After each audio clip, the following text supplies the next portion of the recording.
இன்னைக்கு ஒரு பெரிய அநியாயம் நடக்குது, அதையும் சொல்லி ஆகும். கல்யாணம் முடிச்சு முதல் மாசத்திலேயே மாப்பிள்ளை வெளிநாட்டுக்கு வந்துடுறாரு. 4 வருஷம் கழிச்சா திரும்பி போறார். இவர் எதுக்கு கல்யாணம் பண்ணி வைக்கிறீங்க? ஸ்கைப்லையும் வாட்ஸ்அப்லையும் குடும்பம் நடத்துறதுக்கு. என்ன நடக்கிறது? அநியாயம், துரோகம். ஒரு பெண்ணுடைய கடமை மறுக்கப்படுகிறது, ஆணுடைய கடமை மறுக்கப்படுகிறது.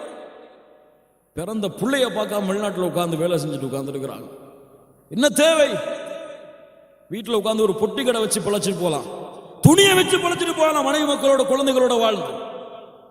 அல்லாஹ் அதற்கு வசதி கொடுக்கவில்லை என்றால் அல்லாஹ்வின் கதவை தட்டுங்கள்.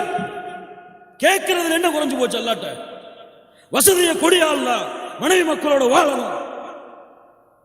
அல்லாட்ட கதவை தட்டாம வெளிநாட்டில் உட்கார்ந்து கம்பெனில சம்பளம் கொடுக்கல கதவை தட்டிட்டு உட்கார்ந்து என்ன பிரயோஜனம்? அல்லாட்ட கேளுங்க, அல்லாஹ் உங்களை வாழ வைப்பான். நீங்கள் விரும்புவதை விட சிறந்த வாழ்க்கையாக. இருவரும் பிரிந்து இன்னைக்கு ஊர்களில் இல்ல, மஷா அல்லாஹ், மூமினான பெண்களும் இருக்கிறார்கள். கள்ள தொடர்புகள் சர்வசாதாரணம். மஹரம் இல்லாம வெளியே போறாங்க. ஆட்டோ டிரைவரோடையும் கார் டிரைவரோடையும் வீட்டில் வேலை பார்க்கிற வேலையாரோட கேவலம், கேவலம். எவ்வளவு செய்திகள் கேள்விப்படும் பொழுதெல்லாம் ஏன் அந்த கணவனுக்கு கொடுக்க வேண்டிய கடமையை, மனைவிக்கு கொடுக்க வேண்டிய கடமையை கணவன் மனைவி கொடுத்திருந்தால் அல்லாஹ் ரப்புல் ஆலமீன் பாதுகாப்பானாக.